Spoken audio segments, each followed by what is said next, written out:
How to create PLC project from scratch in TIA portal. Hello, I am Tom, your virtual instructor. Stay with me until the end of this video and we will see how to create PLC project from scratch in TIA portal. So let's check it out. First click at the Project, and then New. Then we have to adjust path where project will be created. Let's create at the desktop new folder with name, Tom Tutorial, and then click OK.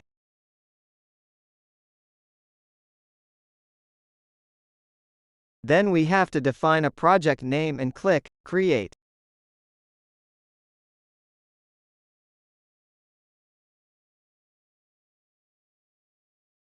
Now new project is created. Here at the top we can see path where the open project is located, and here we can see the name of the project.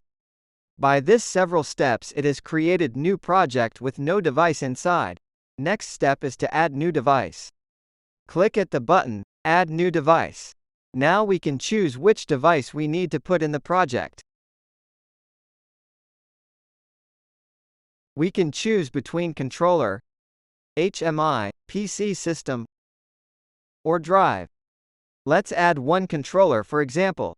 Click on the controller, and from catalog we choose CPU, and from list of available CPUs we select CPU 1517-3, PN, DP. At the right side there are additional information about selected device, like article, version,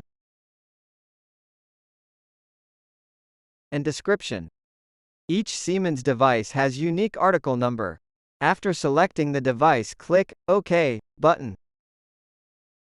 Now controller is added in the hardware configuration of project and automatically is placed at proper position in the rack. On this way it is possible to add more devices, for example another controller or HMI panel, or drive etc. At the network view we are able to see all devices in the project, and by device view we can see detailed configuration of device. Let's now add power supply module for the controller on the position 0 at the rack.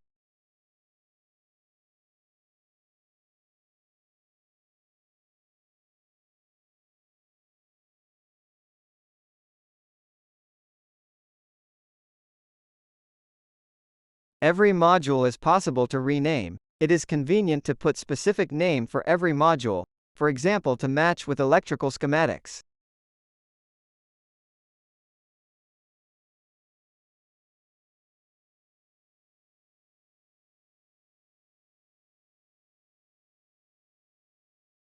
On right side there is filtrated list of modules that are compatible with this device and that can be added. This list of modules we call hardware catalog.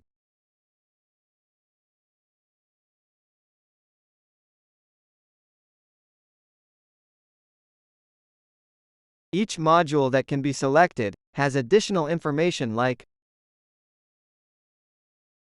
article, version, and description, same as it was case with controller.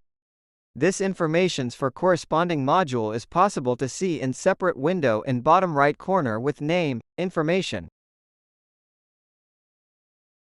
Now let's add one digital input module, digital output module and analog input module.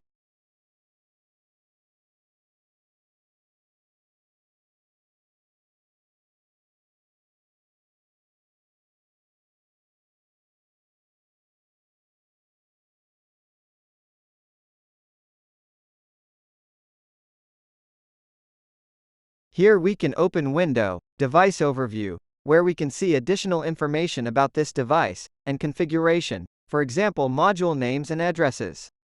Let's now rename module names.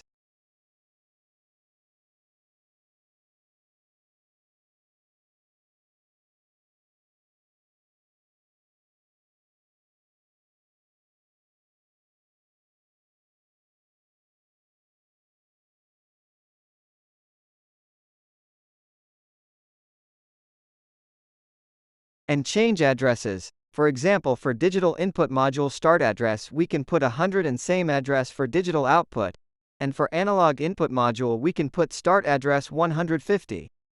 At yellow rectangular, it appears information about valid range of addresses. Since we put digital input with 16 channels, in address range it will occupy 2 bytes. In case of analog input it has 8 channels and each channel is 2 bytes length, so there are occupied 16 bytes in address range of the CPU. So that is it, we have created new project and added a device. After all, we can click Save button to save changes done in the project. That was it for now. I hope you enjoyed. Don't forget to click subscribe button down below. Thank you for watching and see you in next video.